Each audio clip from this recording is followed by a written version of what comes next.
There you go.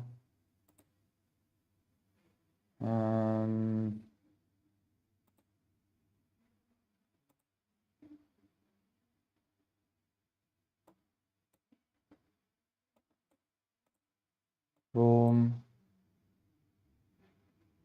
Edit.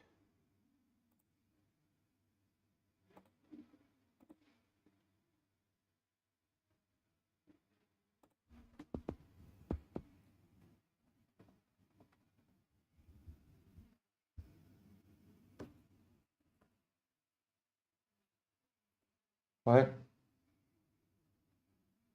Oh, there you go. Lucy has a network. Boom. End stream.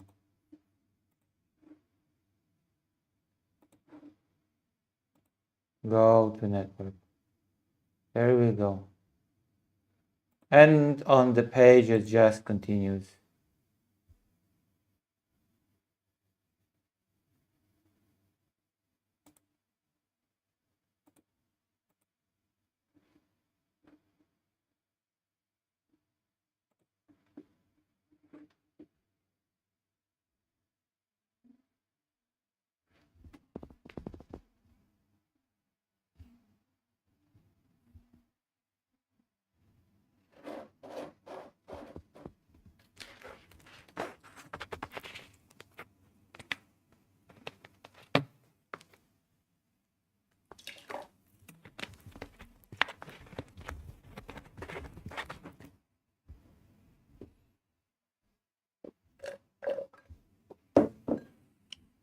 All right. Europe's still reliant on used weapons despite defense push. But first, I want to check something, okay? Analysis of EU SAFE program.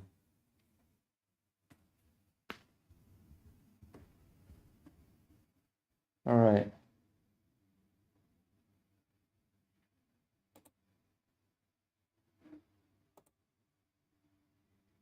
SAFE is not really an assistance fund, but a strategic instrument with 150 billion euro designed to strive the consolidation of the European defense technological and industrial base. People that complain again about SAFE saying that it's forcing people to buy within the European Union. Yeah, that's the whole idea. The whole idea is to develop the European Union defense industry and to get it more independent from the United States primarily. From a mechanism of preferential loans and stringent requirements regarding the origin of components is a pillar of the broader Readiness 2030 strategy and the Rearm Europe plan. The program is intended to address capability shortfalls resulting from assistance provided to Ukraine. Above all, however, it seeks to ensure the development of Europe's defense capacity so that it becomes capable of deterring aggression without complete reliance on external security guarantees. The following analysis of the SAFE program focuses on its impact on the modernization of member states' armed forces, the transformation of the defense industry, and relations with the key external partners, like Ukraine, for example. That is one of these external key. Origins and development of the SAFE program. The origins of the SAFE date back to 2009, when the European Parliament adopted a resolution concerning the concept of synchronized armed forces of Europe, which is something that, especially now, the European Union desperately needs, a synchronized armed force.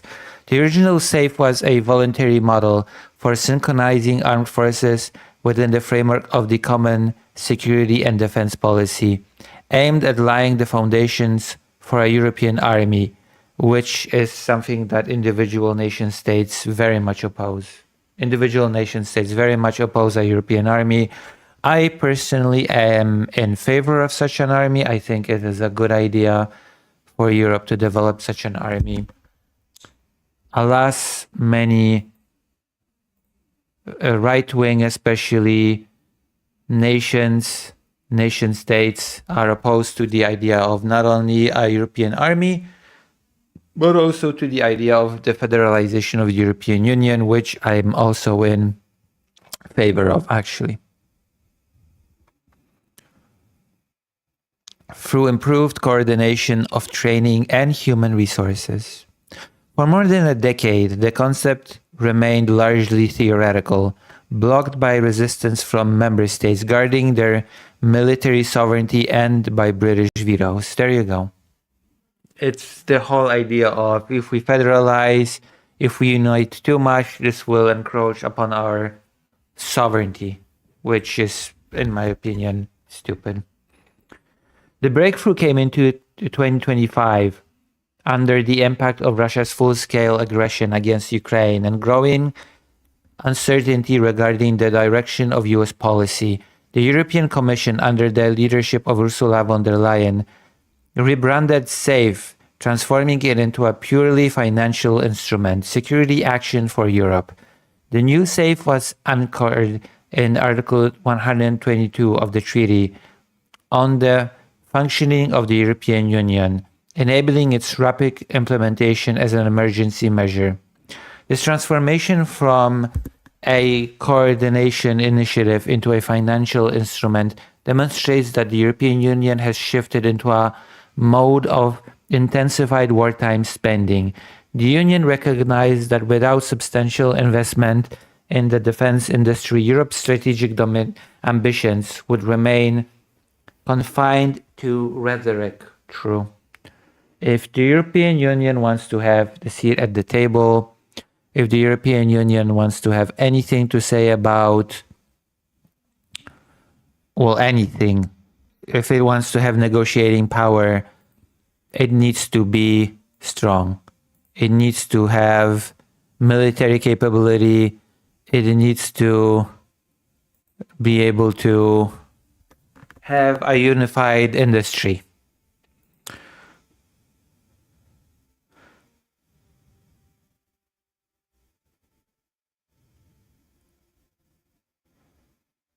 Oh, there's a translation to Polish here. Financial framework. SAFE is based on a back-to-back lending strategy under which the European Commission, leveraging its highest credit rating, borrows funds on international capital markets and then passes them on to member states in the form of low-interest loans.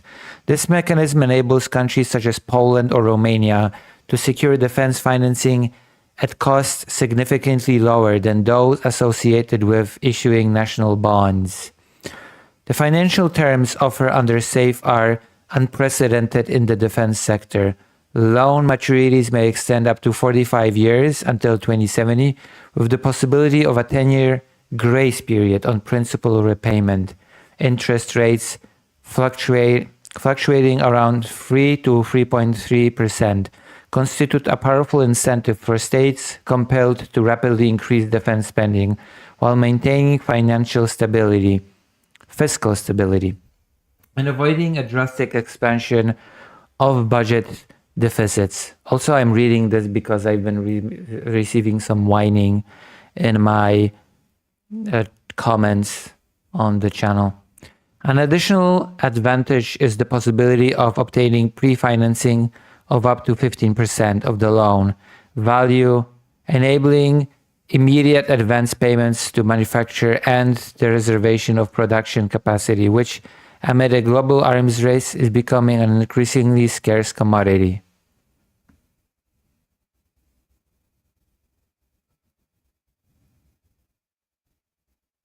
These allocations indicate a clear priority for the EU's eastern flank states, which bear the greatest costs of deterring Russia.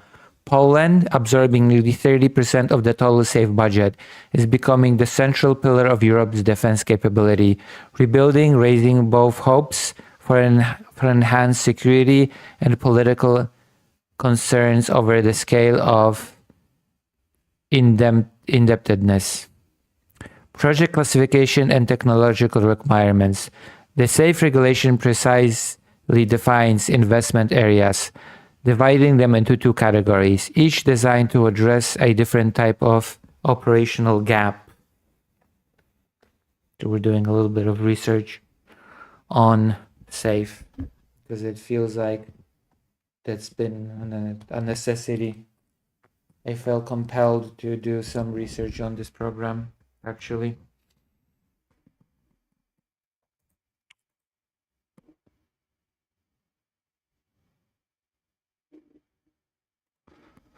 The SAFE regulation precisely defines Category 1. Category 1 focuses on replenishing critical military capabilities. It includes the production of and stockpiling of large caliber ammunition, the development of artillery systems, the modernization of land forces, and the procurement of small drones, NATO Class 1, and counter-drone systems, which apparently this is going to be happening in coordination with Ukraine. Because Ukraine, of course, has plenty of experience when it comes to drone warfare. Finding this category is the most readily accessible as it addresses the most urgent battlefield needs identified during the war in Ukraine. A key component also includes the protection of critical infrastructure and cybersecurity, demonstrating that SAFE approaches defense in an integrated manner. Category 2 covers strategic and highly complex projects such as integrated air and missile defense, electronic warfare systems, space technologies, and artificial intelligence in military applications. For this category, stringent design authority requirements have been introduced. Contractors must demonstrate full control over the project and the ability to modify it without restrictions imposed by third countries. This requirement directly targets dependence on technologies from the United States or Israel and aims to foster European equivalents of key weapon systems. So basically, developing Europe's own industry. The 35% rule and European preference mechanism. At the core of SAFE, an instrument of industrial protectionism, lies the rule that no more than 35% of the cost of components in procurements financed through SAFE loans may originate from outside of the European Union. The EEA, EFTA states or Ukraine. This is a powerful mechanism compelling a shift away from off-the-shelf purchases from the United States or South Korea in favor of long-term investment in Europe production lines. That is the whole idea behind it, to develop European weapons production. This rule has deeper implications. Stimulation of the EDTIB companies such as Rheinmetall or Saab must build European supply chains, integrating smaller enterprises from countries like Poland or Romania into broader production structures. Supply chain resilience, limiting non-EU components to 35%, significantly reduces the risk of political export or servicing restrictions imposed by third powers during crisis. Standardization, joint procurement under SAFE requiring the cooperation of at least two states, naturally drives equipment harmonization across Europe, addressing the long-standing logistical challenge of operating numerous types of tanks or howitzers. Yeah, that is such an obvious thing that everybody here recognizes it. The introduction of these restrictions was the primary reason the United Kingdom withdrew from participation in SAFE. London deemed the requirements to transfer design rights to the EU and the barriers imposed on British components unacceptable, highlighting that SAFE represents a broader effort to build a fortress Europe in the defense industrial sphere. So basically, England does not want to share. That's why it has problems participating in SAFE. Good to know that it's all about not wanting to share technology. Poland and 139 modernization projects. Poland occupies a unique position within SAFE, being both the state with the greatest security needs and one of the most eager beneficiaries of the EU loans. The National Defense Investment Plan approved by the European Commission includes 139 projects with a total value exceeding 43 billion euro. The European Commission approved Poland's application for a SAFE program, which the Polish president tried to torpedo, but the Polish government has found a way to overcome that veto, so it's okay. Poland's key investment priorities. Poland's strategy under SAFE rests on three pillars: the construction of a physical defensive barrier, the modernization of armored and mechanized forces, and the achievement of dominance in the drone and counter-drone domain, which is why Poland will be using quite a lot of money in cooperation with Ukraine. The government of Donald Tusk argues that SAFE represents economic patriotism, as the 65% of EU content requirements means that the majority of the 155 billion Polish zlotys will be spent in Polish factories rather than through foreign intermediaries. Criticism from President Karol Nawrocki, however, focuses on the risk of reduced flexibility in relations with the United States and on ambiguities surrounding anti-corruption safeguards. This dispute illustrates a fundamental dilemma: whether to build security primarily on the basis of proven alliance with Washington or to pursue deep integration with the European defense industry, which offers more favorable financial conditions but more limited expeditionary capabilities.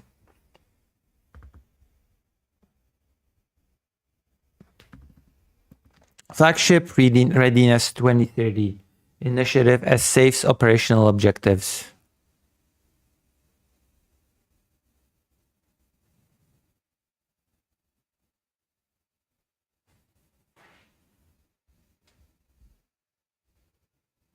SAFE does not merely finance national procurement. It also serves as financial engine for four major European projects intended to define the EU's defense architecture after 2026.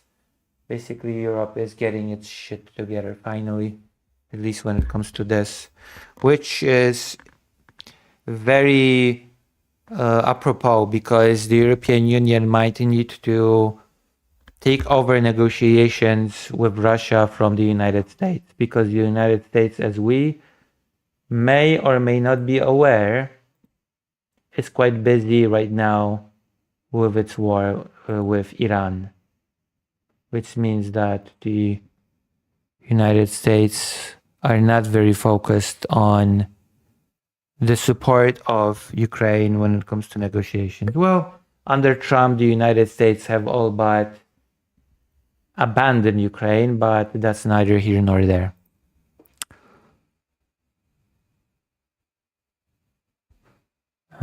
European Air Shields EAS. European Air Shield aims to build an Iron Dome over Europe, integrating various systems and potentially US solutions into a single command network. SAFE is expected to finance joint purchases of missiles, batteries, lowering unit costs through economies of scale, which is something that Europe has been desperately needing. A key challenge lies in interoperability with NATO command and control C2 systems, which the European Commission considers a priority. European Space Shield. European Space Shield is designed to safeguard European sovereignty in space. It includes the development of satellite-based early warning systems against ballistic and hypersonic missiles, as well as the protection of the Galileo and IRIS-2 constellations from physical and electronic attacks. SAFE provides funding mechanisms for participating states, as these highly advanced projects exceed the financial capacity of individual countries, which is why we need cooperation within the European Union. Together, the the European Union has a sizable budget, sizable economy. European Drone Wall and Eastern Flank Watch. European Drone Wall and Eastern Flank Watch are closely interconnected initiatives aimed at creating an integrated barrier of sensors and strike systems along the EU's eastern border. The drone wall is intended to enable the automatic detection and neutralization of hybrid threats from Russia, mostly. Initial implementation is scheduled for the first quarter of 2026, with full operational capability expected by 2028. The launch of SAFE triggered an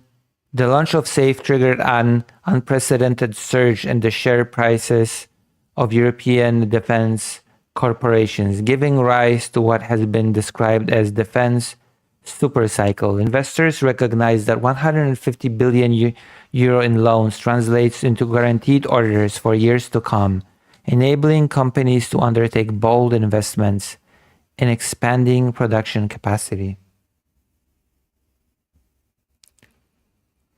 Market analysis of sector leaders.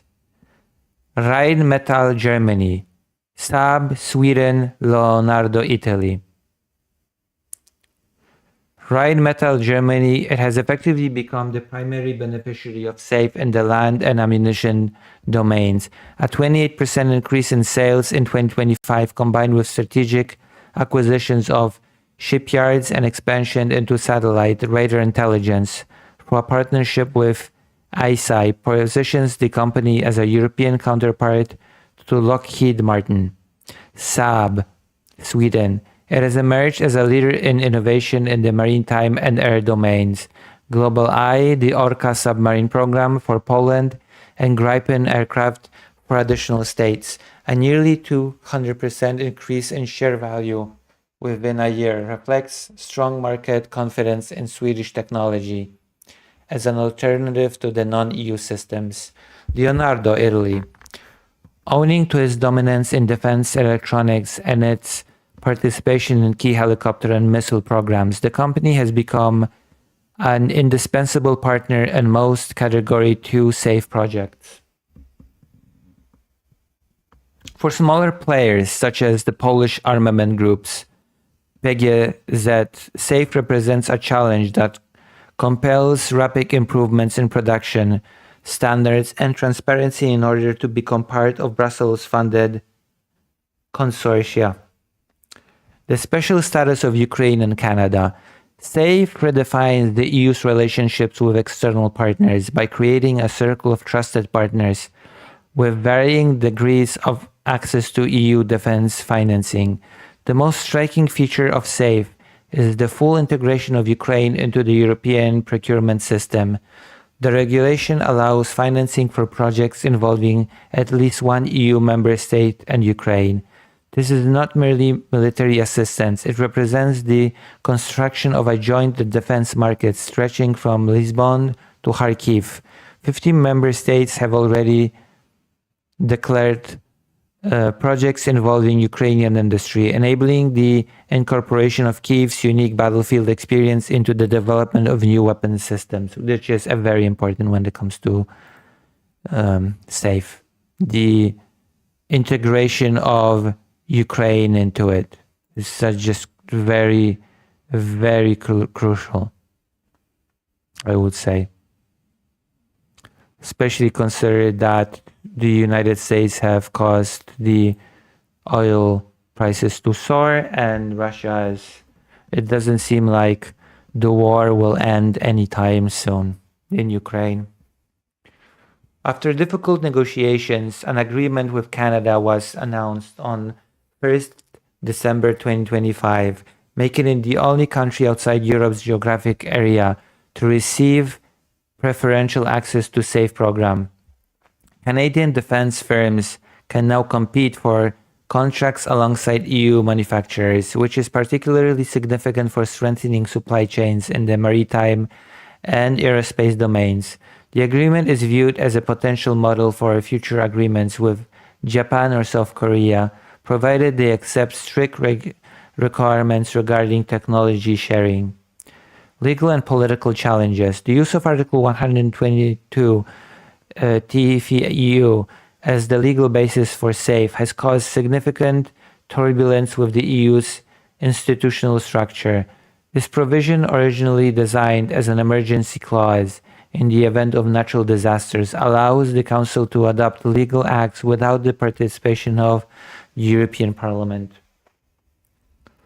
The main points of conditions include lack of parliamentary oversight. The European Parliament, traditionally more skeptical of large-scale defense spending, was entirely excluded from the decision-making process concerning 150 billion euro. Challenge before the CJEU. A complaint against Regulation 2025-1106 argues that exceptional crisis situations cannot be used to establish a permanent industrial policy, which should instead be based on Article 173 TFEU. Solidarity versus sovereignty. I think solidarity is more important than individual nation-state sovereignty within the European Union. Article 122 requires a spirit of solidarity, yet SAFE is seen as promoting the interests of the largest industrial players, which critics argue distort the intent of the provision. Regardless of outcome by the legal dispute, SAFE has set a precedent. Defense has been recognized as an existential domain in which the speed of executive action by the Commission and the Council outweighs standard democratic procedures. Outlook. Demand for safe loans has proven to be so substantial that the 150 billion euro budget may be exhausted as early as the beginning of 2026. Intensive work is underway in Brussels on a new financial mechanism to replace or expand SAFE. Options under consideration include the defense bonds, the issuance of joint EU debt dedicated exclusively to defense purposes, potentially becoming a permanent budgetary instrument, expanded role for the European Investment Bank, Readiness 2030 Fund. SAFE has fulfilled its initial mission. It has normalized EU-level defense financing and created an irreversible momentum toward industrial integration. Europe has moved beyond merely discussing strategic sovereignty. It has begun to purchase it, which is good. Final conclusions. The introduction of the Security Action for Europe, SAFE, program enables several strategic conclusions for member states and the industrial sector. SAFE is a transformative instrument that ends the era of peace divided in Europe, introducing stringent market mechanism into the sphere of security. Key observations. EU financial power. Leveraging the Union's balance sheet to finance armaments marks a breakthrough, allowing member states to circumvent national debt constraints and rapidly rearm in real time. Protectionism as strategy. The 35% rule and the design authority requirement send a clear signal to non-EU suppliers. Access to the European market will require technology transfer and production localization. Poland as a leader of change. Assuming the role of the primary SAFE beneficiary gives Poland a unique opportunity to leapfrog several technological generations in armaments, provided it maintains investment momentum beyond 2026. Integration with Ukraine. SAFE is effectively building a joint European industrial backbone in which Ukraine serves as both a testing ground and strategic reservoir of innovation. Ultimately, SAFE is not only about money or tanks, it is about the survival of the European political model in a world where hard military power has once again become the ultimate arbiter. The program's success will be measured by whether by 2030 the European defense technological and industrial base can independently meet 55% of the Union's defense needs. An ambitious target set out in Readiness 2030 strategy SAFE has laid a solid euro 100 billion foundation for that objective. So yeah, you have done a little bit of checking up on SAFE. I am personally quite positively, I have a pretty positive view of SAFE in general. And what can I say? I've been receiving negative comments about SAFE on this channel, so I decided, hey, let's do a little bit of an overview of SAFE. Let's just read those. Let's read what the SAFE program is about a little bit more in details and what are the exact requirements of the loan. All right, perfect. Let's do some news.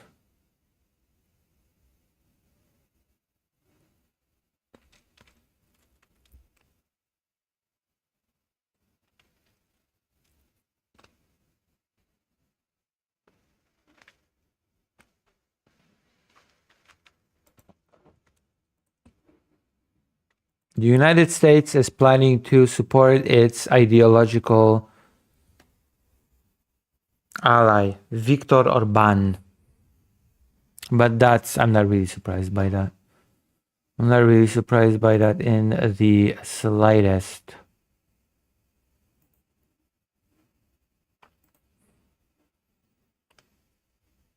Before we move on, any questions about SAFE? Because I know a lot of viewers did not. I know that a lot of viewers did not know about SAFE, what it is. So if you have any questions regarding SAFE, then I'm all ears. I'm all ears if you have any questions for me regarding the program. We basically read about it in great detail just now, but if anybody has any questions, I will gladly answer everything.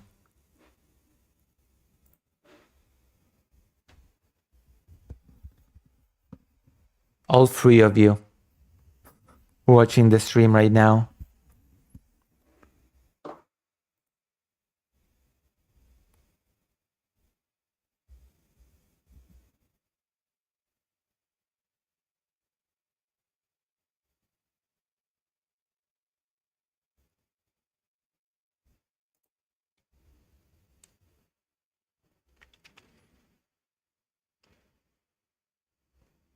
Yeah, I'm gonna go grab something to eat. I'll be right back. And then we continue.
I'm back. All right, I had to give Fido some water.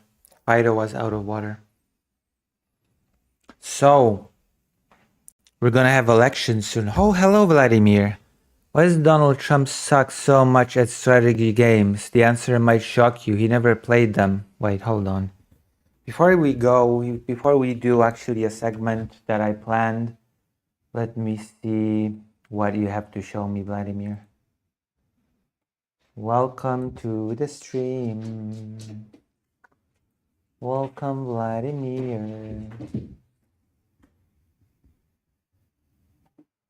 Welcome, welcome, welcome, welcome, welcome, welcome.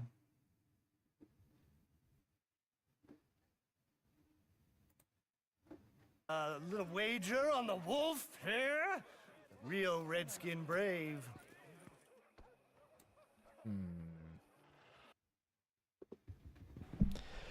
Hello, very beautiful. I'm furious and helpless that he is stuck in Iran. I agree. I completely agree with this title. He expected Iran to be short and sweet. And he very much overplayed his hand.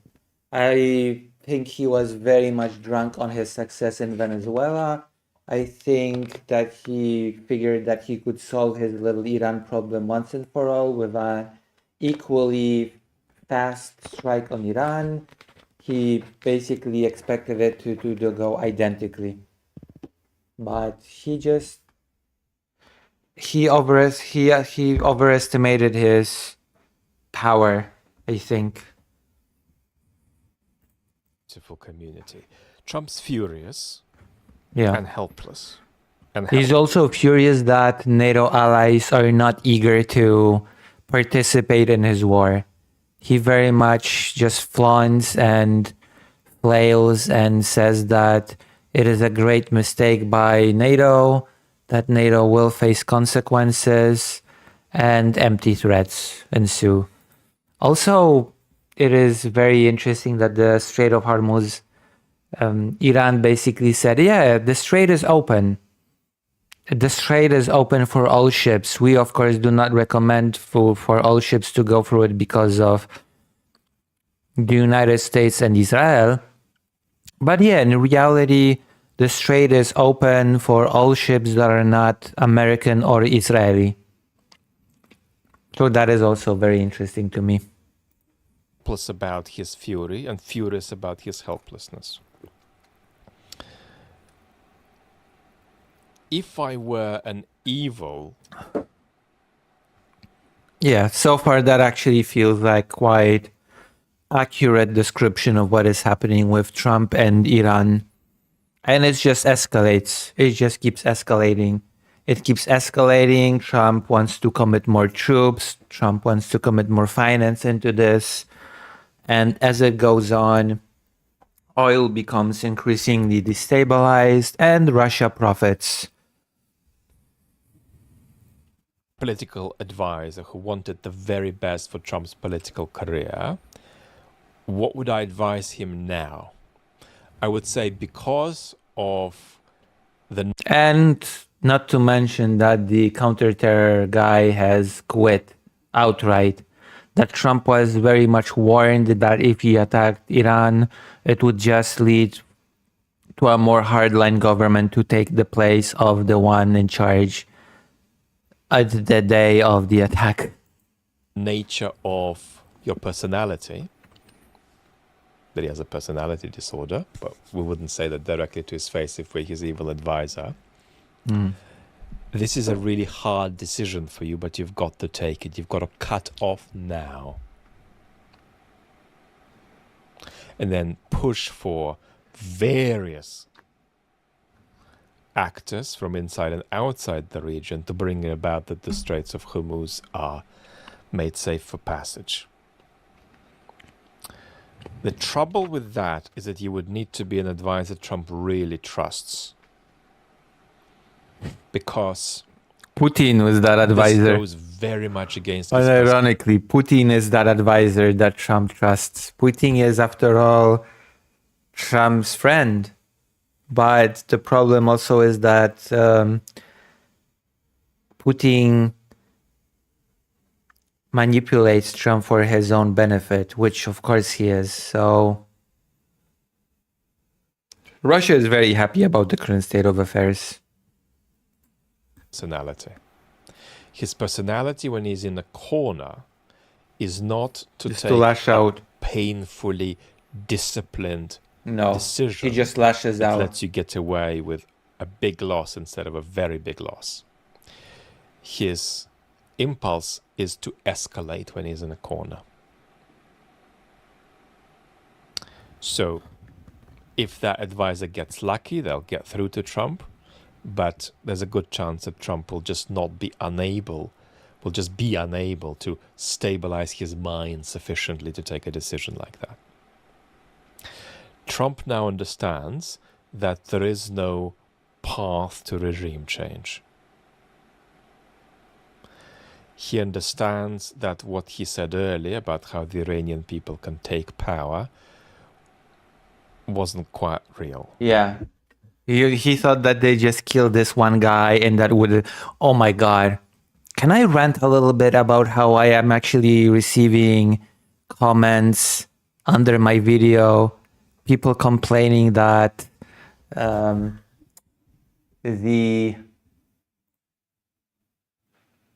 people complaining that I say that nothing has changed, that the regime change has failed, and people saying unironically that the new supreme leader has been killed 3 times, that since Trump invaded, the supreme leader has been replaced 3 times, even though they have been 3 supreme leaders in Iran, total of 3 leaders, including the current one.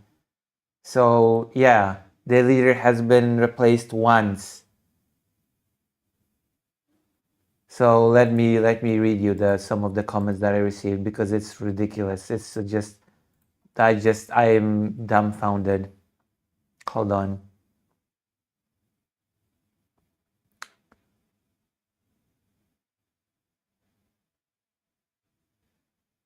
Let me read some of them to you. This has to be rage bait. Your take on the Iran war is disingenuous. You say that the assassination of the supreme leader means nothing and they already replaced him. Yeah, 3 times now. And along with them, we killed all the good candidates for replacement. God damn. People are so illiterate. I swear to God. Even though you actually, again, there have been 3 supreme leaders total in Iran under the current system, and the 3rd one being the one that replaced the one killed by the United States.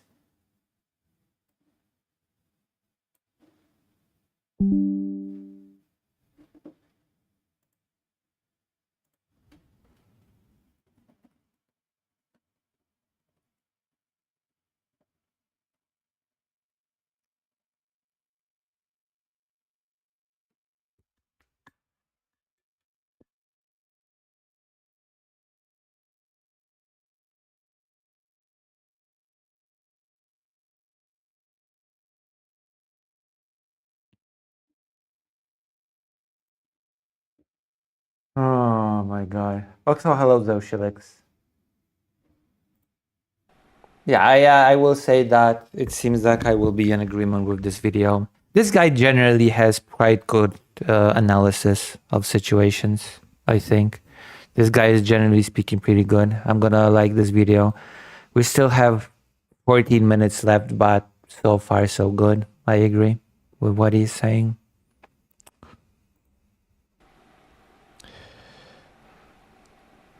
Does he understand that every regional expert warned about the consequences for the neighboring states and for the Straits of Hormuz? Yeah. No, he doesn't understand that. And also, Trump has been directly warned that his attempt at regime change would fail. He has been directly warned. What happened, what we see happening, Trump was warned about it beforehand. He was told, if you kill this guy, you're just gonna pave the way for a more hardline guy to step in, and Iran just going to have a more harder stance. It's gonna become just less moderate than it has been. And Trump just didn't care. Trump thought that he would get his way. He still thinks that that's a real surprise. How can he think that? Partly because his administration is cut off from proper expertise, not completely, but on an unprecedented level relative to previous administrations. Oh, we've been seeing some comments on Twitch. I wonder if he'll actually pull the US out of NATO. He actually made a comment about it because he's really angry that the NATO, that the whole rhetoric of Trump around NATO is very interesting because he almost treats the United States as a separate entity from NATO. He talks about the United States in relation to NATO as if those were two separate entities rather than all of these countries being part of the single alliance. So he says NATO needs to help us now because we are helping NATO with Ukraine. That is the rhetoric. And he also added that he is very disappointed that Iran is a real test of NATO and that if he wants, he can just quit NATO and does not need congressional approval, which is completely false. Trump cannot just on his own take the United States out of NATO. He does actually need congressional approval, although technically speaking, he needs the approval of Congress for a whole bunch of things, including this war with Iran, and he has not gotten that. So maybe he'll just decide to do it and not care about Congress. Like at this point, the whole Congress thing seems to be like optional.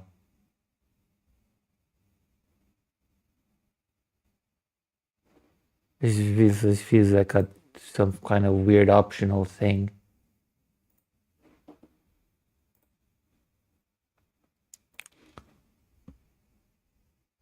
I hate militarism, but I'm interested in Reza Linsai says this in the Twitch chat. But I'm interested to see how it will go or end up. I heard something about the opposition party in Poland going against it. Yes, the opposition party in Poland, the far-right opposition party in Poland is going against SAFE because the Law and Justice Party is fundamentally against the integration with the European Union and pro-MAGA. So instead of creating a nice European Union-based industry, it wants to buy stuff from the United States and have closer bonds with Trump's America. That is why the president of Poland has vetoed the implementation of SAFE in Poland, because he thinks that it will just make the relationship with the United States under Trump worse. That is the real nature of the opposition parties' veto opposition to the SAFE program. The president has proposed his own Save 0% program, which is basically selling Poland's gold reserve and getting loans elsewhere. Administration, so there's a lot of bullshit he can float in with his inner circle. But also, all of the qualifications and warnings that would have been available to him about this being the consequence weren't heard by Trump. And they weren't heard by Trump because he has such a powerful obsession and dependence on the image of him being responsible for a lot of destruction, a lot of obliteration. Oh no, he actually has heard a lot of those warnings and he just ignored them. Like we talked about, I think today, I think yesterday we've talked about the fact that Trump has been warned about a lot of that stuff and he just ignored it. So if you obliterate Iran a lot, things should work out. If you see that they don't, you obliterate Iran a bit more, and then things work out. So that's not a relationship with a real Iran, that's a relationship with a fictional Iran in Trump's mind. Iran is not a real place for Trump, just like the world is not a real place for Trump, just like Vladimir Putin is not a real person for Trump. He's a fantasy character who Trump elevates into an imaginary society of his own creation, and then he bathes in the glow of what happens when he occupies his place in that society together with Putin. Trump also has... So basically, that's a really elegant way of saying that Trump is an old delusional guy. no way to secure the Straits of Hormuz. Yeah. And that's enormously frustrating to him. He has been lashing out at allies again. Yep, he has been lashing out at NATO allies because they do not want to support his endeavors in the Strait. Yep. Making post-truth remarks about how he might not any longer want to be in NATO. Yeah, and how it is very disappointing that that was the true test, how the United States is, and that's the most laughable statement when it comes to this topic, how the United States is helping NATO with Ukraine, and now NATO has to help Trump with Iran. It's just, yeah, so those, I don't, we all know how the United States is helping with Ukraine. We all know at this point. He's been asking for help from allies and then posting messages saying that We don't need he them. doesn't need their help Yeah. after all. He said that he has spoken to an ex-president who He told also asked Ukraine for help and then said that he does not need Ukraine in the slightest.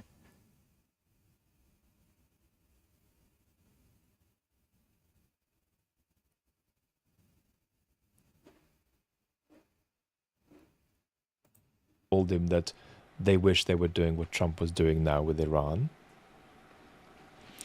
But there are only 4 living presidents, and we've got, it seems, a denial from all 4 parties about any such conversation having taken place. Mm-hmm. Journalists on this, like on many other issues, are not hitting Trump hard enough for the deception. And what's disturbing in the context of Trump's personality disorder is that Trump doesn't actually think he's lied. And you might say, how on earth can you possibly say that? Surely he's going to be aware whether he had the conversation or not, and therefore he has to be lying if he didn't.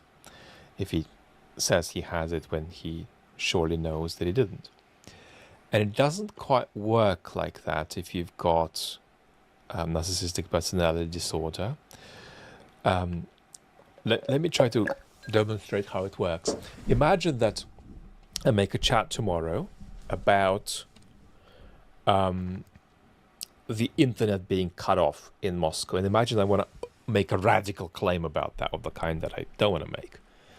Like that's happened because the Kremlin is preparing for a new mobilization. And imagine I want to make that claim, and then I am thinking, well, why don't I bring in the opinion of some Russian Russia expert, to sort of back myself up because I'm making a big claim. Yeah. Why don't I say that Mark Galeotti agrees with me, that the internet's cut off because they're preparing for a big mobilization? Since the internet got cut off, have I spoken to Mark about this? No. Does Mark hold the view I'm attributing to him? No. Oops. But I've had good conversations with Mark, and I like Mark. And Mark likes me. And we have a very good... You see where this is going? Yeah. And so he's kind of said positive things in the past, and I've said positive things in the past. We say positive things to each other. And if Mark said that to me, that would be a positive thing to say about the internet being cut off to do the mobilization. Yeah. It's the sort of thing you'd say. He's basically sort of said it. Oh boy. He's basically sort of said it. And the timing of the conversation is neither here nor there, so effectively he said it. When we just discussed At some point. things. Last time we spoke, Mark effectively said it. But that issue wasn't even on the agenda in the news cycle back then. Mark didn't say it. We didn't talk about it. He doesn't hold this view. I haven't had a conversation with him about it. But effectively I have, and effectively he said it. True. That kind of creep that proceeds in terms of sort of one That's true. dispositional state rolling a claim commitment into another claim commitment to another claim commitment, all of them linked by a kind of feeling, a kind of dispositional state, not any connection that we would categorize as justification, right? And it all rolls into one, and effectively that conversation did happen, and he did talk to an ex-president who said it. If you say it firmly enough, and if you say it enough times, it becomes true. Whoa. By which a Goebbels. person without a personality disorder would think you mean. Goebbels It becomes true in the sense of people become has entered the persuaded if room. you say If you repeat a lie enough times, it becomes the truth. Goebbels has entered the chat. falsehood with definiteness and then repeat it. That's not how a person with that personality disorder experiences it. Their experience is actually that it literally just becomes true.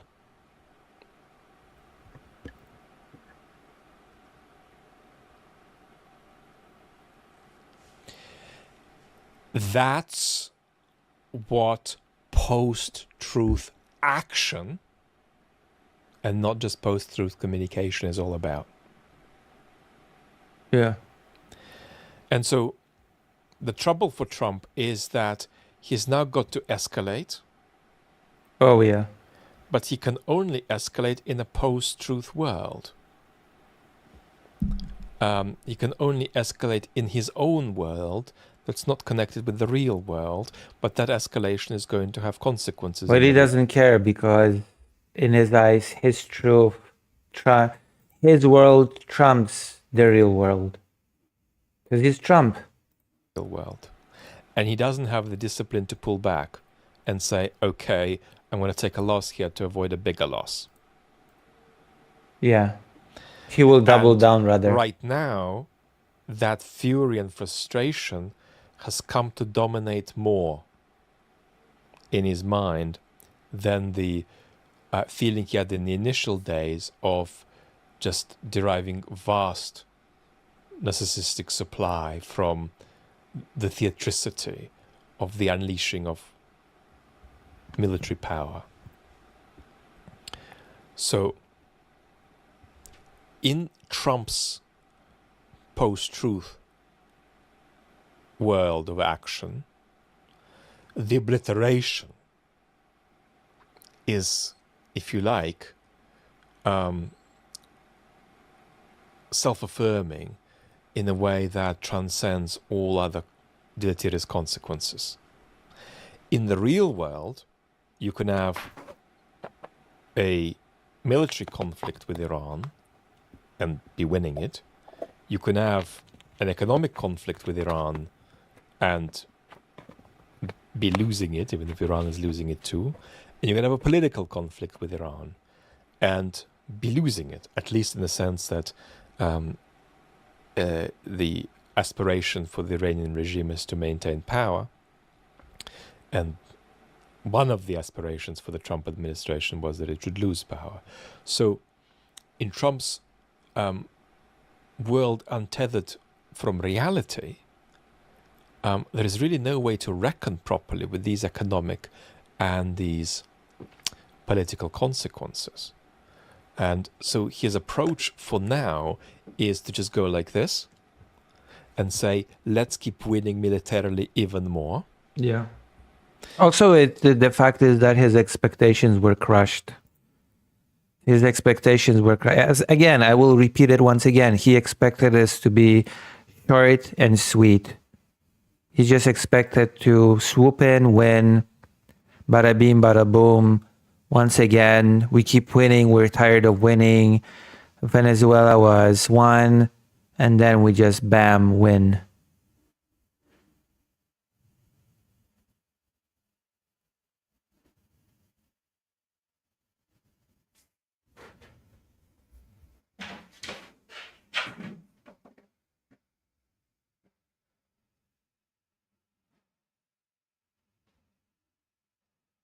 The hell is this? And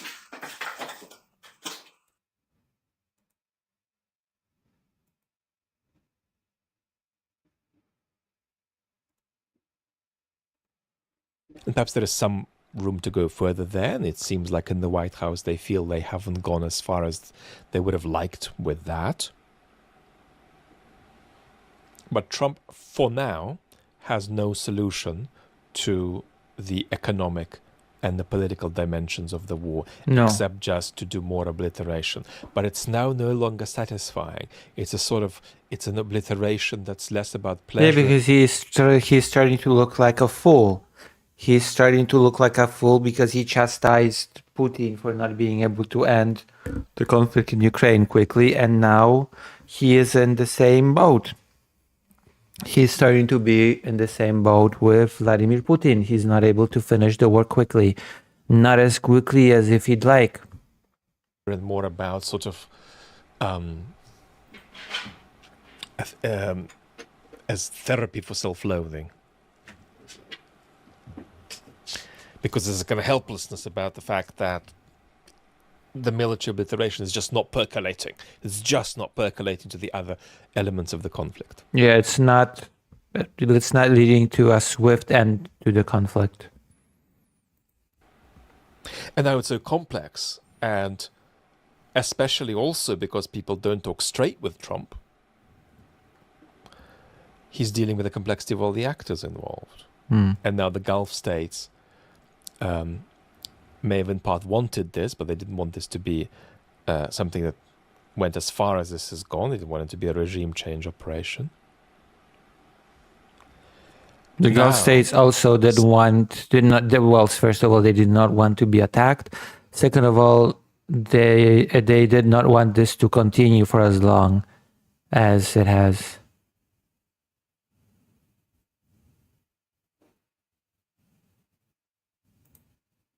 Some of these Gulf states are feeling that they need to bring this to an end, but also that they're scared of whatever capacity Iran maintains.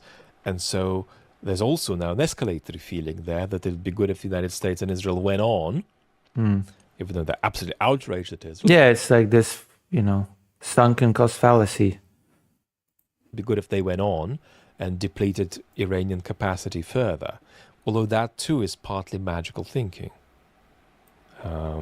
You can deplete Iranian capacity further, sure. You can take out their capacity to fire drones. You can diminish their capacity to fire drones. You can obliterate their capacity to fire missiles. But and also Russia has been sharing intelligence, which everybody in the Trump cabinet is coping by saying, but Russia said they're not sharing intelligence, so let's hope they're not. That's not going to dislodge the regime, and it's not going to dislodge at least a certain amount of asymmetric capability for the projection of violence that Iran has. So no one really around Trump has a solution.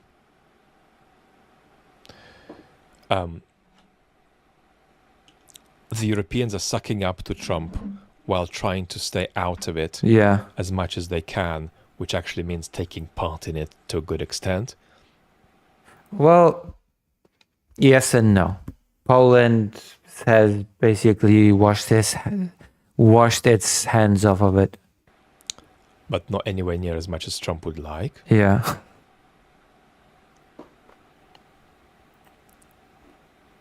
He's ended up lifting sanctions on Russia. Yep. To stabilize the oil, which is stupid. It's all overwhelming and confusing. And also, Russia is already, not only Russia is profiting from the fact that the oil prices are record high, Trump has also created a market for Russia to sell that oil on. Win-win. Absolute and win. frustrating, and it feels just unfair. Yeah. If you've got a narcissistic personality disorder, this just feels like, what did I do? Vladimir, Iran struck liquefied gas terminal in Qatar. Yeah, of course, because Iran does this. Iran wants to destabilize the gas and oil market. That's the goal, because the more destabilized the world becomes, the less. That's the logic of Iran. That the more they can destabilize the global situation, the less the focus can be concentrated on Iran itself. To deserve ending up in this corner. Because And Russia is absolutely taking advantage of the situation. The obliteration. And so why didn't it work out? Well, didn't I obliterate well? So for the next few days, his approach will be, let's obliterate more and then keep reassessing and keep reassessing. Yeah. You see another actor joining this bandwagon of people all around the world now who are sort of sitting and continuing a pattern of action, hoping that some black swan event comes along and change the situation in their favor. This will be another long conflict. I'm already calling it. This conflict will continue for quite a while still, in my opinion. There's no quick end to this war. So we've got to appreciate the psychic difficulty here for Trump of cutting off. We've got to appreciate his propensity for escalation. And we've got to appreciate the propensity that Trump has to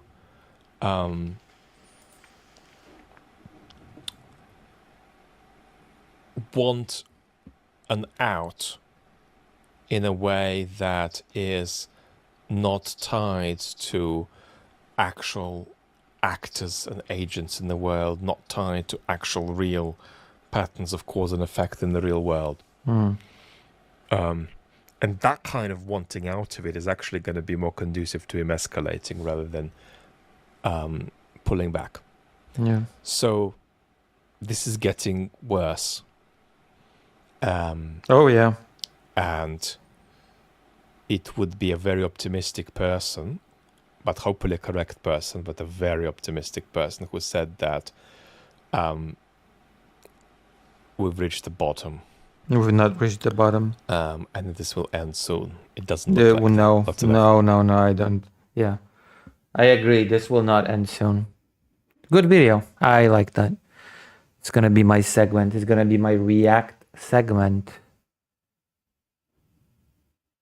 Will Iran break MAGA? TLDR News Global. Yeah, could Iran break MAGA? Maybe. Let's hope so.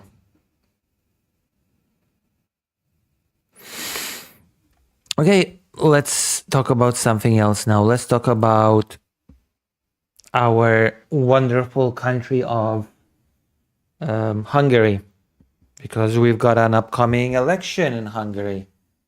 And as much as Viktor Orban is looking to win when it comes to the polls, when it comes to the system itself, it seems like things might be a little bit more complicated. And as much as the United States, well, there are two factors. Like, there's the United States that obviously wants to endorse Orban. But before we go talking about the endorsement of Viktor Orban by the United States, let's talk about the electoral system in Hungary itself. The Hungarian general election campaign is underway. Voters will decide on Hungary's political future on April 12th.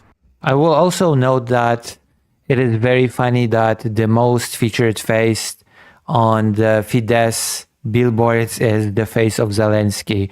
You would think that Zelensky is a candidate in Hungary if you didn't know any better, if you just went to Hungary without any prior knowledge of what's going on, of what Viktor Orban's campaign policy is. You would just get into Hungary and you'd see Zelensky on a bunch of billboards, and you'd think, wow, is Zelensky running for office in Hungary? But no, just Zelensky is just this boogeyman that Viktor Orban uses in order to run his whole campaign. The European Union and Zelensky, they're the big, scary figures. They're scary powers that supposedly want to force all Hungarian citizens into the front line of Ukraine, and Viktor Orban is the only person that can stop that from happening.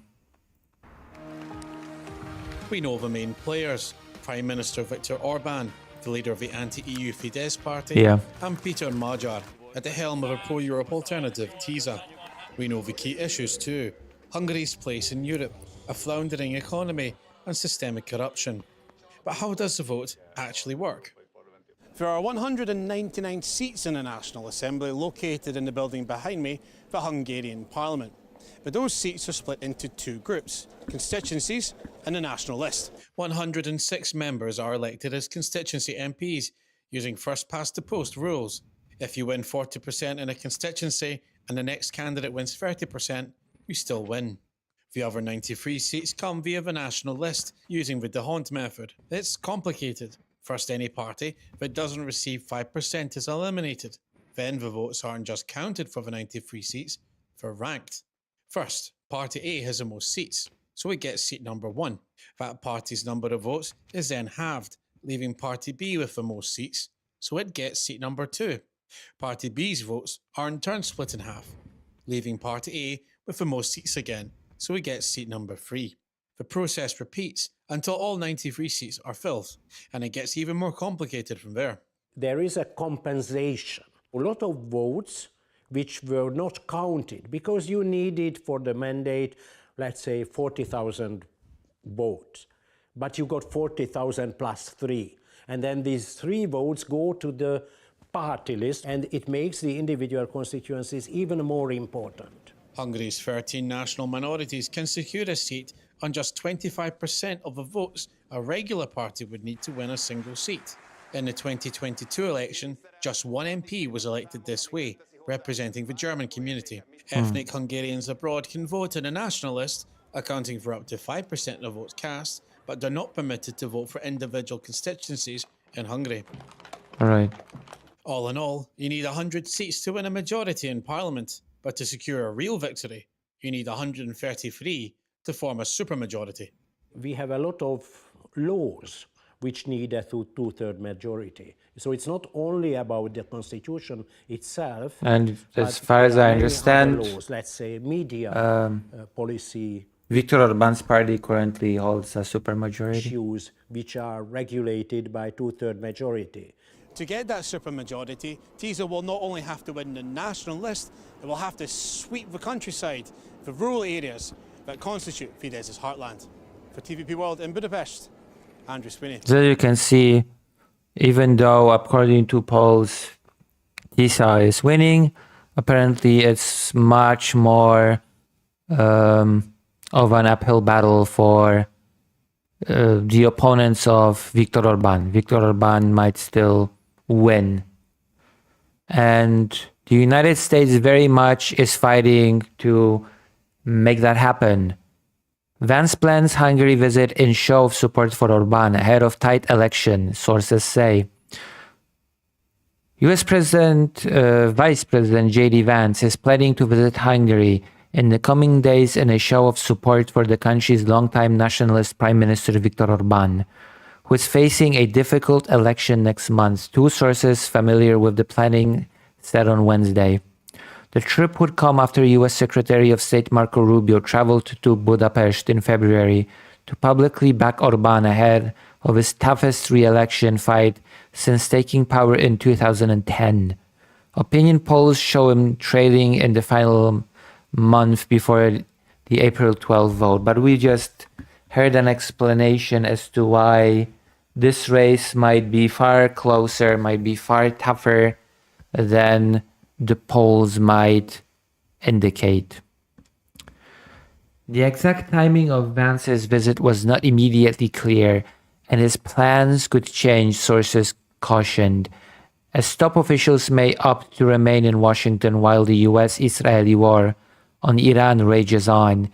President Donald Trump said he is delaying his trip to China because of the war, and also the US has delayed the negotiations with Russia regarding Ukraine, which is why it might turn out soon that the European Union will have to pick up those negotiations from the United States.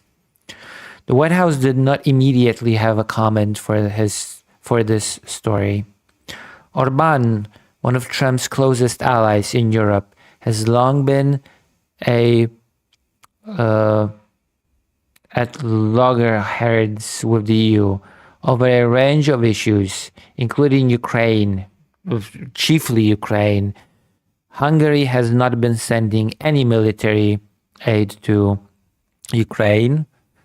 I think Hungary has been limiting support for refugees as well. And also it has been very much dependent on Russia's oil, which is that has led to gigantic tensions between Ukraine and Hungary over the damaged Druzhba pipeline, which I have to also mention that Ukraine has accepted support from the European Union in reparation of that pipeline, and Zelensky said that in a little bit over in a month and a half, I believe, he said that the Druzhba pipeline would be repaired. The White House did not immediately have a comment for this story, right? Trump endorsed Orban last month, calling him a truly strong and powerful leader. In a social media post, and many of the American hard right consider him a model for Trump's tough immigration policies and support for Christian conservatism. Trump has thrown his weight behind conservative leaders worldwide, most recently by supporting Argentina's Javier Milei and Japan's Sanae Takaichi. Sanae Takaichi has caused a huge friction between Japan and China, but that's a story for another day. And it revolves around Taiwan. Vance has emerged as a powerful vice president who is often instrumental and deeply involved in foreign policy affairs. He also is the most likely frontrunner to be Trump's successor in 2028, unless Trump decides to run himself in 2028 and give himself the third term. Rubio, during his trip to Hungary, said Orban's leadership was crucial to U.S. interests, but suggested that continued close ties were contingent on Orban being re-elected. He also indicated Washington would be willing to help Budapest financially if needed. An Entropy fan says, Orban will send you to fight for Trump in Iran. The opposition should just run with it. Yeah, you know what? Screw it. Yeah, I think he should. I think the opposition should actually capitalize strong ties that Orban has with the United States and just say, yeah, Viktor Orban will just send you to fight and die in Iran. Yeah, you know what? Screw it. Maybe that is the ticket, actually.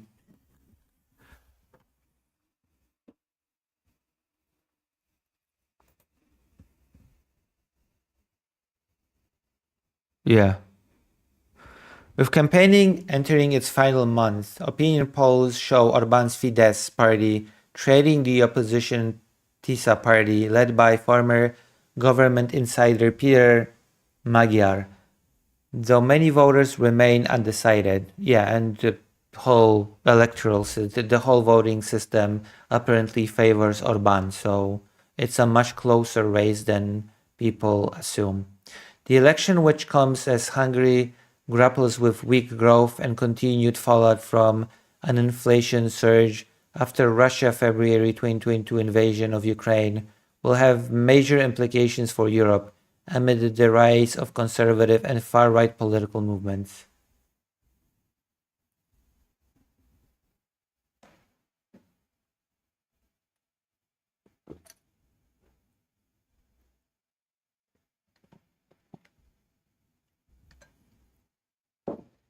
So there you go.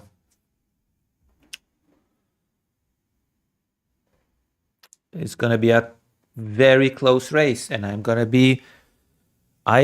to be the person to cover it, because it seems like I actually cover a lot of things that many other streamers do not. I'm one of those cool streamers. I am one of those cool streamers. Okay?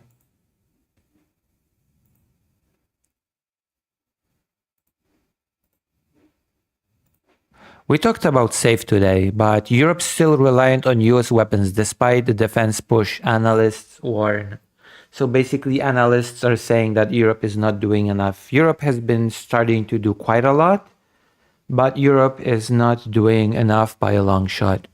It is still too reliant on United States. And being reliant on the United States right now is let me just say, it's risky business. It is risky business to be too reliant on the United States cooperation right now, especially since, as far as I understand, as the war with Iran started, the United States has either greatly limited or straight up shut off all sales of weapons to other countries because it wants to have a lot of capability in its war with Iran. Europe may be spending more on defense, but that does not yet mean it can defend itself without Washington, analysts have warned. Yeah, that's what happens when a continent needs to basically rebuild its own defense industry. Well, not just build it, because it needs to be streamlined, it needs to be coordinated across European Union. It cannot be a bunch of fragmented industries. It has to be one streamlined industry. The UK, there has to be compatibility. There's a lot of factors going into this. There has to be production of scale, economy of scale. Speaking on TVP World's A Wider View from Brussels, Paul Tyler. Let's just watch it. Let's just screw it. Let's just watch it. We don't have to read. There's a video. On one measure, things look hopeful for the European ability to self-defend. In recent years, since the war in Ukraine, the continent has been rapidly rearming. Europe is now #1 importer of arms in the world. But the paradox is that most of the stuff, most of the arms that arrive in Europe are actually still made in the United States. What does it tell us about European ability for a strategic autonomy? I am Marcin Zaborowski, and you are watching Wider View from Brussels. Okay, the problem here is that a billion tech bros will drift off the remilitarization, meanwhile state factories are unironically the way to go there. Okay, yes and no. If it's gonna be state factories, just individually, each nation state in Europe has its own defensive production, independent of the other countries in European Union, then it's not gonna be really the way to go there, because those countries will not be able to, will not be coordinated.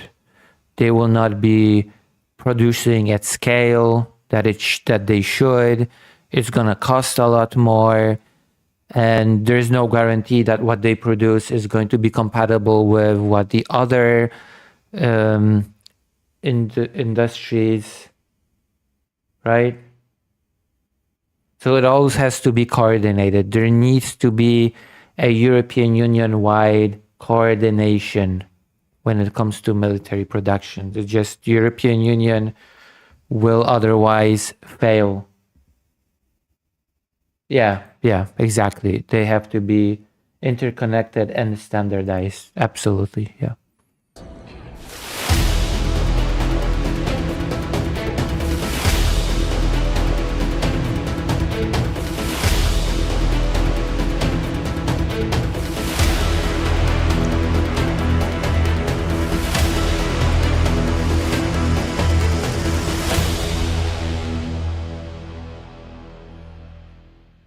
Okay, with us today we have Paul Taylor, who's a senior visiting fellow at European Policy Center. Welcome to TVP World. And we have Andrea Palaciano. Thank you for joining us again. Andrea is the defense and security correspondent at Bloomberg. Thank you. So thank you both for stopping by. We are delighted to have you here. The topic of today is really about the transatlantic split and implications of that for Europe. So in recent days, we really had quite a split between Washington and the European capitals. President Trump wanted the help of Europeans in Iran. He doesn't seem to be getting it. It didn't make him very happy. Let's have a listen.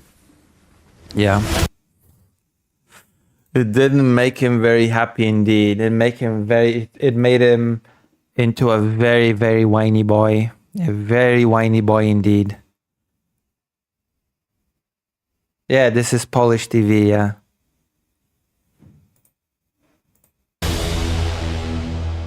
But believe it or not, this is one television apparently, because TVP World is like this international branch of Polish television, and it covers basically all sorts of topics. And the American war journalist Dylan Burns apparently went on TVP World twice. Blue Magic Man says on Twitch chat, he's not pleased with these countries, not pleased at all. He is just crying, screaming, shouting how disappointed he is in NATO. Again, I will note that Trump speaks of NATO as if the United States and NATO were completely separate entities, not really part of a single alliance. surprised to see that NATO, while they agreed that it was a very important thing to do, by the way, there is a very famous meme that the Polish translator that translates Trump actually mimics his tone in Polish. An Entropy fan says, I mean, they're still doing journalism, so better than the entirety of the US media pretending oil is doing just great. Oh boy. I agree fully. Nobody said, oh, you shouldn't do it. They would have had a nuclear weapon within 1 month of when we had the B-2 bombers bomb the nuclear potential. Yeah, there's no evidence of that. I will keep repeating that until forever. I will keep repeating that forever. There was no evidence that Iran was actually even pursuing getting nuclear weapons. There was no evidence presented that Iran was actually moving towards enriching the uranium to that level. I call it the nuclear dust. I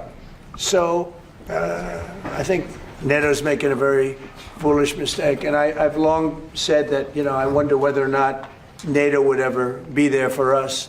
So this was a great test, because we don't need them, but they should have been there. We don't need them. What cope is this?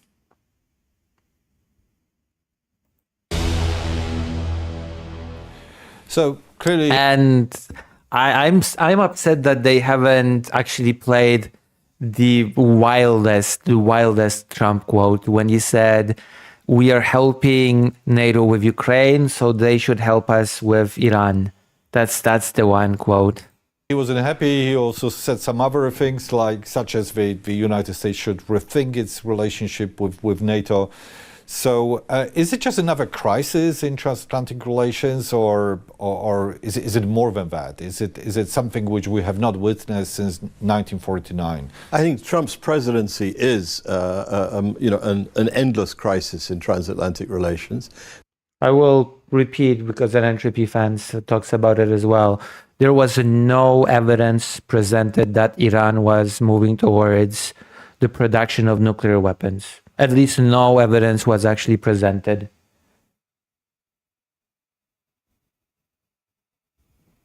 No evidence at all. Apparently the supreme leader that was killed by the United States was actually a pretty moderate leader that actually wanted not to do it. But you know what? Now you have a more hardline leader in charge of Iran, something that Trump has been, again, warned about prior to the invasion. Because he doesn't believe in the usefulness of alliances or allies. And when he suddenly says we need allies, he's done nothing to prepare them in advance. This is not Europe's war. It's not a war that Europe wanted. Europe was neither consulted about it, nor does it have really much influence over it. I don't think anybody has been consulted about it. Congress has not been the American Congress has not been consulted about it. However, when he starts to see the economic impact that he has wrought with this war, with he and the Israelis initiated, he turns to Europe and says, let's reopen the Strait of Hormuz, which is a very dangerous and delicate military operation that no European country is willing to do under fire. That would make them co-belligerents.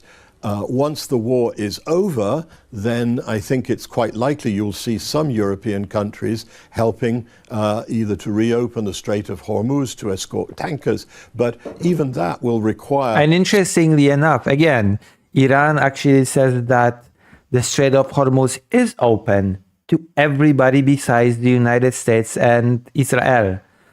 Iran did say that it would be a bad idea for any ships to go through the strait because it's dangerous, and it's dangerous because of Israel and the United States. But it is very interesting to note that Iran has actually stated that the strait is open for everybody that is not the United States and Israel.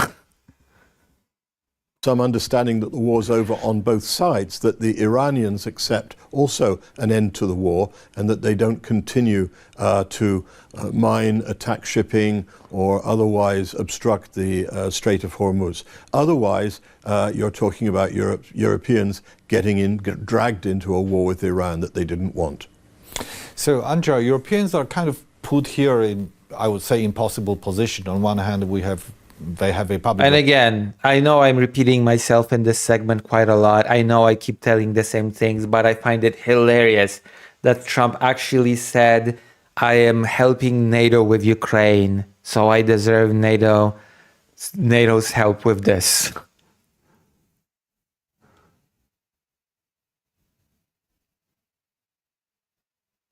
Opinion and public opinion across Europe is really reticent about this war and about European engagement in this war.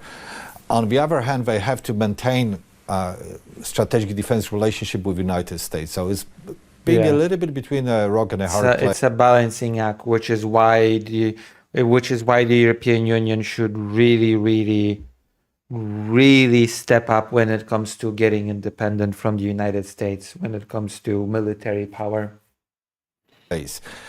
Which one of the European leaders did perform well with having this conundrum, and who performed the worst in your view?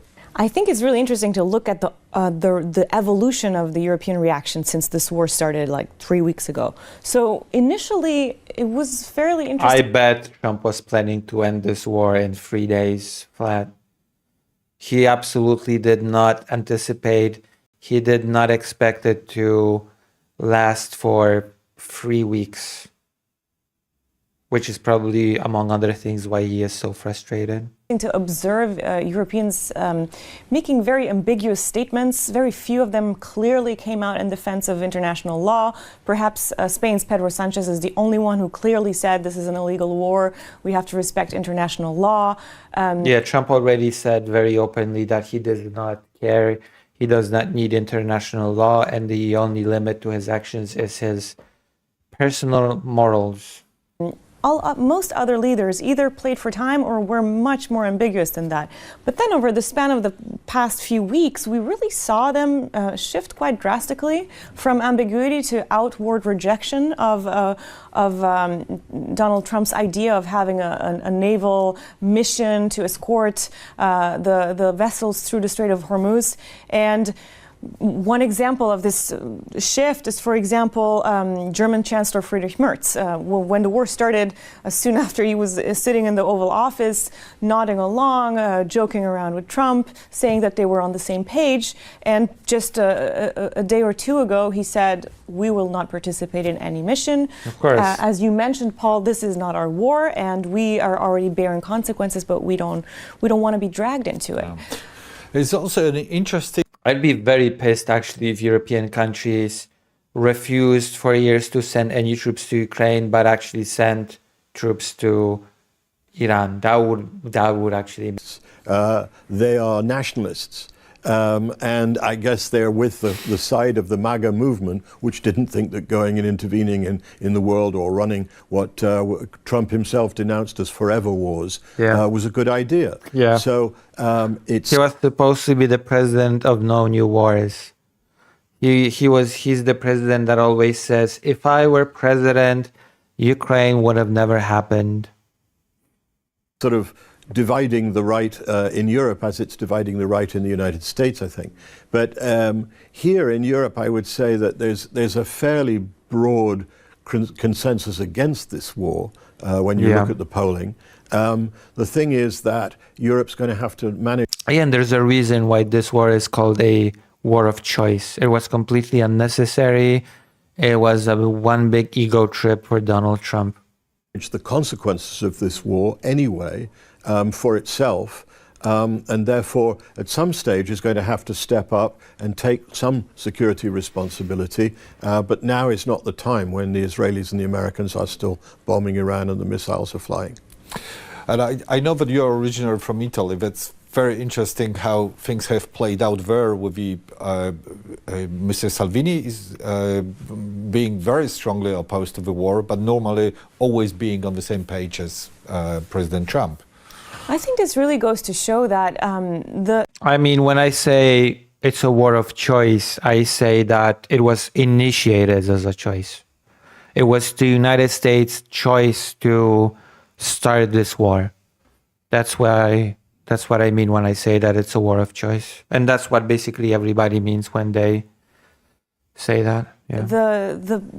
The political movements and parties in Europe that have more affinity with Trump are really different among each other. Mm-hmm. And it's really a pick and choose. It really depends on the topics. But yeah, of course, now there is no choice. Trump is stuck in this war that he expected to finish quickly. And Iran absolutely rejects any ideas of ceasing fire or de-escalating at this time. They will play to their audience first of all. And their audience is not necessarily Trump's audience. And so it really depends on the topics and on the moments. And obviously in Italy there is an important referendum coming up. In Hungary there's an election coming up. So they all have... It doesn't really feel like Iran will pay for it. That's like, it feels like we will all pay for it. Because again, Russia is just reaping the benefits of this. We will all pay for this war. Their own issues at the moment. It will cause a lot of trouble for Ukraine, this war. And clearly this is the one complication too many, perhaps.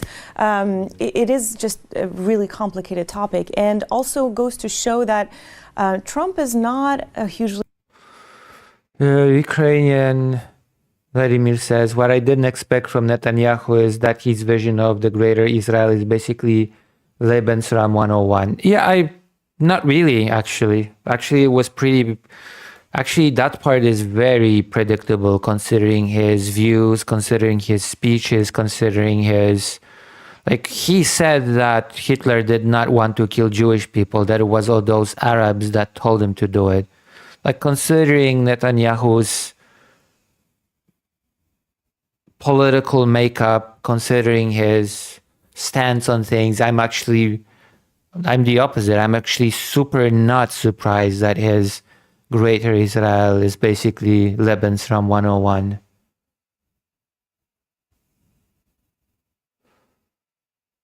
Popular figure among European constituencies, and even on the far right. It really depends on the country, but like I think most Europeans have seen the way Trump has treated all European countries virtually. Actually, in Poland, the far right is still pro-Trump, so since the beginning of his second mandate. And yeah, I think pro or anti-Trump is perhaps a more of a dividing line, say, in Poland.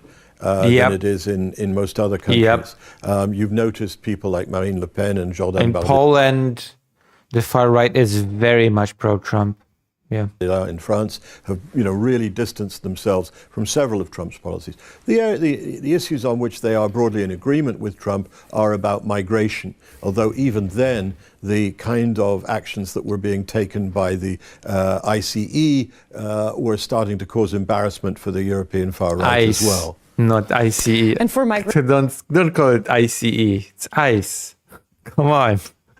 ICE. I mean, I think there's also this like overwhelming worry in Europe that this war started by the United States is going to bring a wave of migration to Europe in a moment where Europe has clearly shifted on a much harder overall position against migration.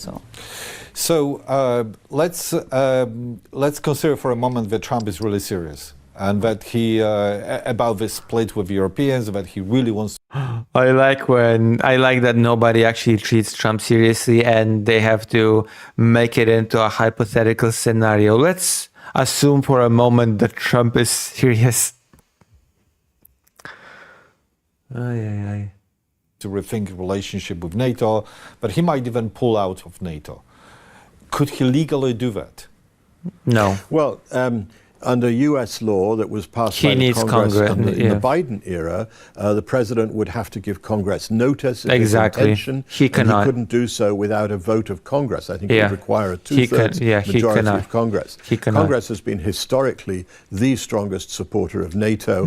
For example, just this year they reinstated money in the defense budget, which had been removed by the Trump administration for training in the Baltic region. They put a minimum ceiling for the number of troops in US Europe. troops that must remain in Europe of at least 76,000. So that ties Trump's hands in terms of any drawdown of forces.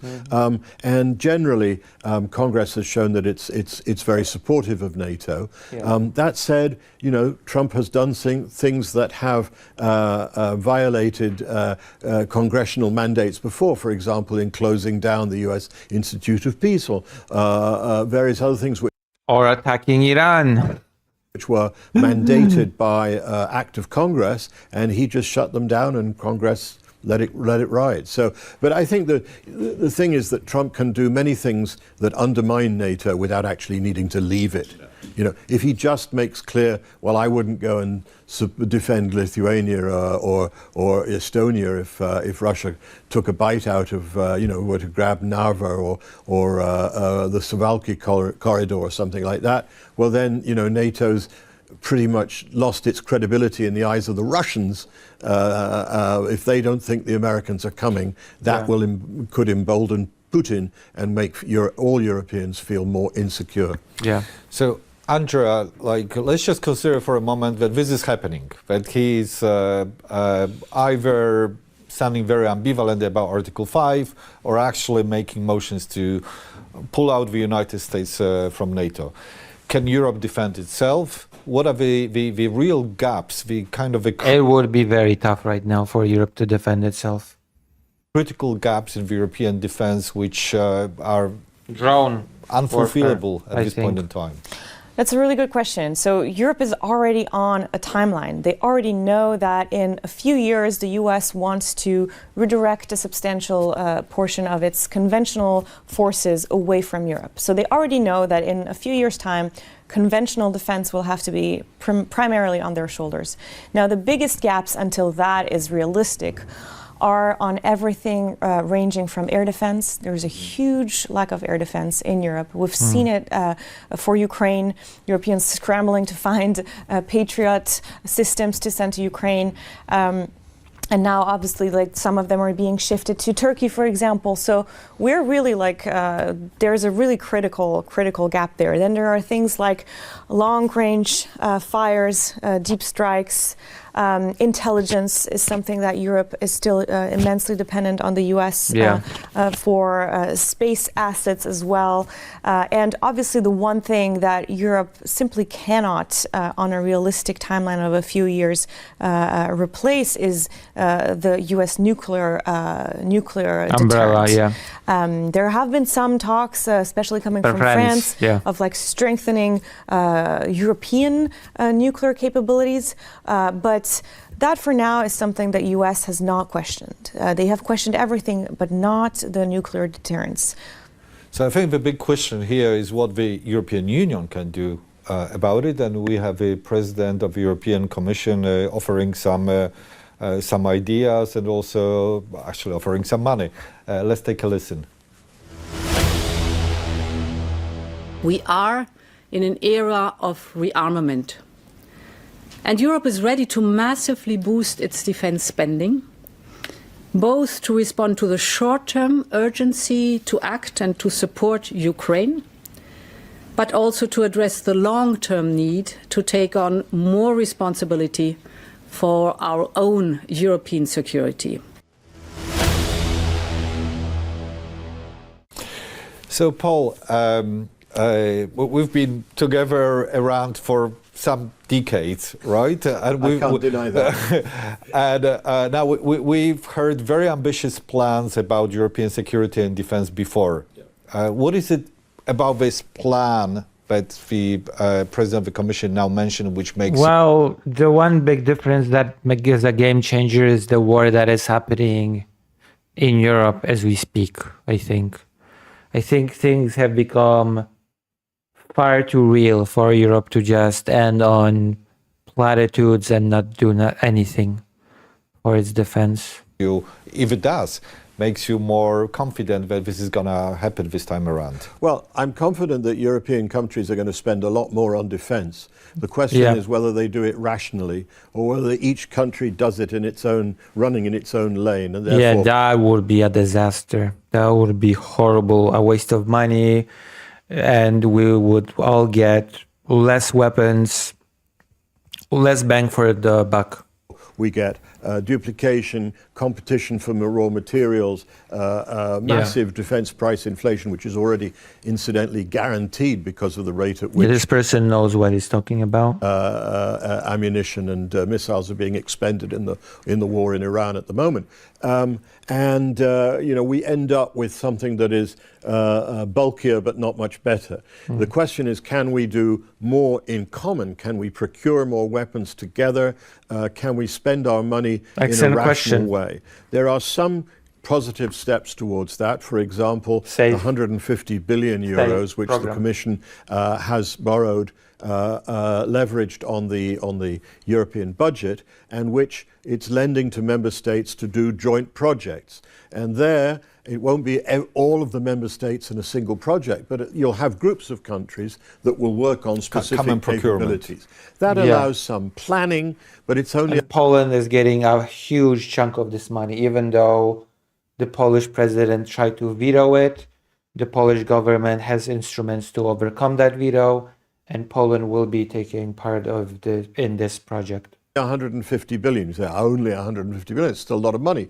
And Poland's getting 43, about give or take 43 billion euro from this 150 billion sum. most of the money is going to be national. And when you look at the biggest spender in Europe, Germany, well, almost all of its money is either going to buy national equipment from German manufacturers or imported equipment from outside the EU, from the United States, from Israel, a little bit from South Korea. And you look at Poland's defense procurement program, it's the same thing. Much of it is coming from outside the EU, and that's partly because it was what was available, and there's this sense of urgency, and we've allowed our defense industries to run down, and they don't have the capacity to scale up quickly enough. But it's also partly because, frankly, they trust American kit more than they trust European kit, or they think that when they're buying American kit, then they are getting an extra layer of security insurance from the United States. So even if NATO were not to be reliable, well, there'd still be that close Polish-American relationship bilaterally, or that close Swedish-American relationship, or whatever. So, Andrea, I want to talk about this paradox that indeed the Europeans are now spending on defense quite massively.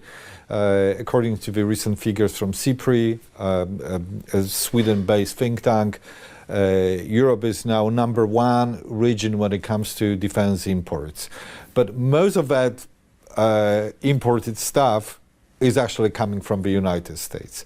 So we do have a boost, but what does it do to our ability to deter is kind of questionable. Yeah, well, when you look at those numbers, right, the latest CIPRI numbers that show this bump in imports of U.S. weapons, one thing to consider is that they factor Ukraine in as a European country. So since the start of the Trump administration, the United States has stopped donating arms to Ukraine. And the way this has changed is that now it's European countries, through a vehicle organized by NATO, purchasing American weapons for Ukraine. So all of those weapons feature in those numbers, and that's fairly important. And also, when you look at Europe trying to rearm, obviously on the timeline that it has, and people roughly look at 2030 as the first important milestone after which it would have less U.S. support and also more risk of attack from Russia. In that timeline, while Europe is ramping up its industry, there are simply things that it's not producing yet. It's not producing enough air defense systems yet. Like very, very sophisticated fighter jets, for example. Those are the main things that Europe still needs to go to the US for. And obviously the US has stuff on the shelves. Europeans still need to, ramp up the production. And so when you have to buy quickly, you get whatever's available, and oftentimes that's still American kit. So we still rely on the United States when it comes to missile defense or combat aircraft, for example. So how many years do you think before Europe can do without this reliance, when it does not need to rely on American intelligence, on the command structure, and on these critical materials? I think if they start really acting and planning today, they could be there in a decade, but I don't see enough sign of them really planning to replace the American capabilities that they still think they can still keep. And that's the difficulty. That's the problem. They're planning to do some of the job. Clearly they've understood, because they've been told had it spelled out to them by the Pentagon, that they are going to have to carry the burden of the conventional defense of Europe themselves. But when it comes to these enablers, as they're called in the jargon, like satellite intelligence, like air-to-air refueling, like strategic airlift, like command and control systems, these are things that they've relied on the Americans for decades, and it's very difficult to persuade either the defense ministries or even more the treasuries that they need to replicate all this stuff themselves. Yeah. Okay. I wanted to address the issue of political divisions that we have in Europe with respect to transatlantic relations. So for now, there is this tendency to prioritize relationship with Washington over the show of solidarity in Europe. We could see it even in the White House during the conference that you mentioned, with Chancellor Merz refusing to side with Spain over the disagreement with the United States. Do you see signs of that changing at all? Yes, actually, I absolutely see signs of that changing. If you compare it to the start of the Trump presidency, this overall strategy of Europeans really was appeasement. Give Trump what he seems to want. Don't talk up to him. Don't stand up to him. Don't contradict. With the understanding that he's deeply needed to make any progress on Ukraine, towards a peace agreement. And then so Trump just Europe has abandoned accepted a Ukraine. lot of things in the name of helping Ukraine. And I think now they really have reached a point where some of the attacks have become too destabilizing, where they can no longer swallow things. And they're also seeing that for all they've tried to appease Trump, It doesn't work. The issue of Ukraine has completely fallen off the table for now. Attention is fully focused on so much for ending the war in 24 hours, huh? Iran. The peace process is stalled. There is no bandwidth for that. And so I think we saw the first signs of really Europeans starting to dare contradict Trump with Greenland. And now with the refusal to engage in this protection of vessels in the Strait of Hormuz, that was an even clearer signal. I think Europeans seem to have turned a corner on this. Excellent. We have literally a minute and a half left. So Paul, Andrea, very quickly, what would need to happen in the next year or two for the Europeans to be able to say that we started to take care of our own defense? Streamlining of industry, getting more for less. I think moving away from buying stuff from the United States is a must. Developing things within Europe is a must. Maybe having sectors within the European Union specialize in certain things, and it all needs to be interconnected and mutually compatible. I think those are very basic things. I think, to what you said earlier, they really need to work together on certain things that they cannot develop on their own. Like a meaningful air defense system for the whole continent can only be developed by Europeans together, simply because it is too expensive and because the airspace is shared. So on things like this, they... Yeah, basically like the whole Warsaw Pact thing without the exploitation and abuse. really need to start collaborating really quickly. Thank you. I agree, and I would add that they want to, they need to show that they are capable of taking decisions on their own without the United States. And this coalition of the willing that was created in support of Ukraine, to me, has the look of the potential sort of backbone of what could be the future European Defence Organisation. Not in the EU, because, for example, the UK and Norway and Turkey are not in the EU.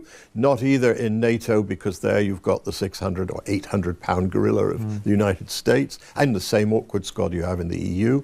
So some group of willing countries that is grabbing the bulls by the horn and doing stuff together. It doesn't have to be everybody aboard for every project, but making coalitions that build things that deliver capabilities, I think, and show that they're able to take decisions. Thank you. That's all what we had time for. It was Paul Taylor. Perfect. From the... I think that those are the necessary steps. We've been talking about it very many times. I've been talking about it many times. Other pundits have been talking about it many times. We'll see. We'll just have to see. There are definitely right-wing politicians that are trying to undermine these efforts, such as the Polish president that really wanted to stop Poland from participating in SAFE. Thank goodness that will not work. Thank goodness Poland will be able to participate in SAFE, and maybe hopefully Europe will wake up, smell the coffee, and try to step up its game. All right. I think we're done for tonight. I've been streaming for well over 9 hours, I believe. How long has this stream been on this channel? 2 hours plus 5. I've been streaming for give or take 7 hours. So I'm going to end for today. I'm going to continue political topics tomorrow. It's going to be amazing as always. And also do try to tune in for my main channel thing where I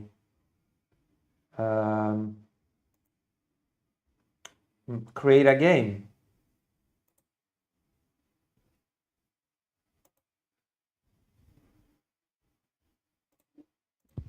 Do try to do that. Okay.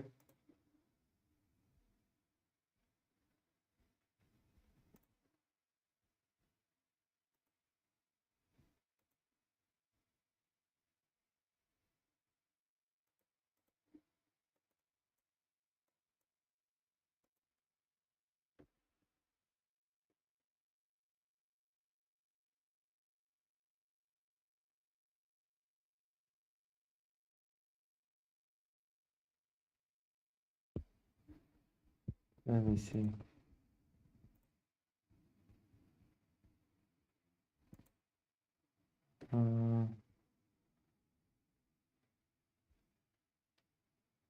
Where is the role? So I guess we're gonna be ending stream for tonight.